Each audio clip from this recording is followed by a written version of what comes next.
So you aren't sure about whether or not your business ideas are good. I am a professional businessman. I'm going to tell you exactly how to tell if your business idea is good or not. I'm going to go over what most people do when they think of business ideas. Okay?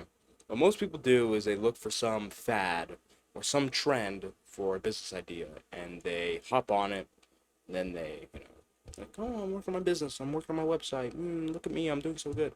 And then a few weeks go by, they get no results and they quit over and over and over and over again.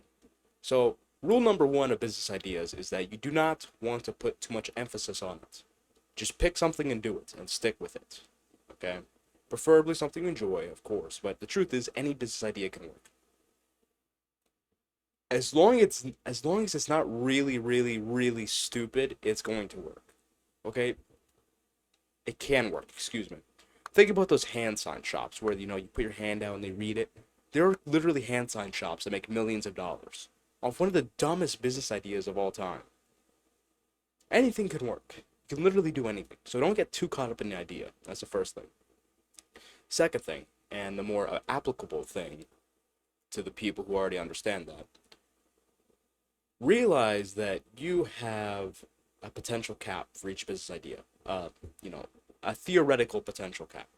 For example, if you're going to start a lemonade stand on the side of a road, you have a potential cap in terms of customers because you're on the side of the road. This is a physical location. There's no real expanding of this. Meanwhile, if you decide to do something like starting an agency, for whatever, an SEO agency, say, you could scale that much higher than a lemonade stand. So if you're going to spend all of your time on one thing and actually get it done, you need to pick something that actually has some scalability.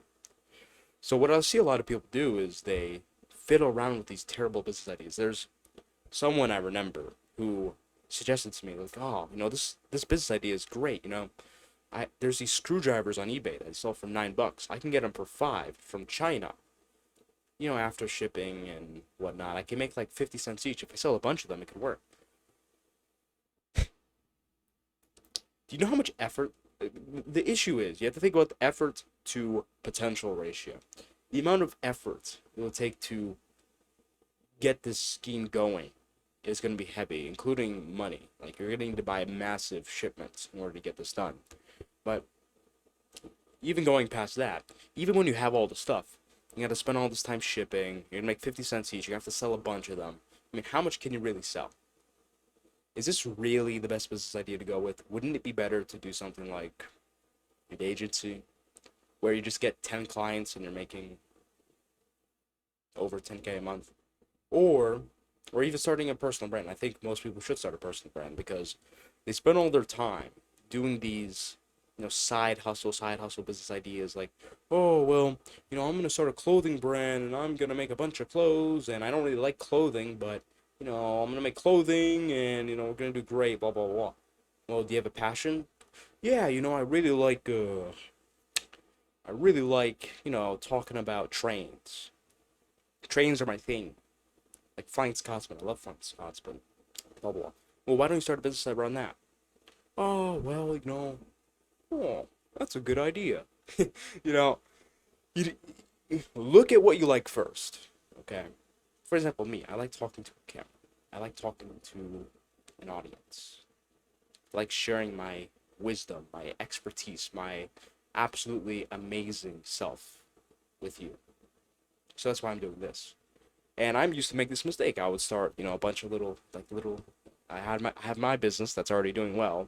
Then I was add on a bunch of these little things. Well, I'm gonna start a TikTok and I'm gonna try to get people to I'm gonna make James Bond shorts and I'm somehow gonna monetize it on the website and do like SEO. Then I'm gonna do the same thing with VeggieTales. I'm gonna do the same thing with this, same thing with that, same thing with that. Secatel. I was a Secatel. These are all terrible ideas. What I should have done was starting this sooner. Probably would have already made it by now if I had. Do what you actually want to do and look for potential. This thing I'm doing right now, this has infinite potential, a theoretical infinite potential. This can go to millions and millions of dollars a month. Meanwhile, I mean, how much are you going to make selling lemonade on the side of a road? Even if you did a great job. You did a perfect job with your stand. Great marketing, this, that, and the third. How much can you really make? And don't you have to go to the stand? I mean, can you really hire? I mean, I guess you can't hire someone else to do this, but how can you scale it? That's a better way of putting it. How can you scale this? Technically, you can, but it's much more difficult to scale than doing something online without having to worry about physical locations and whatnot. So all that being said, that's how you choose business ideas.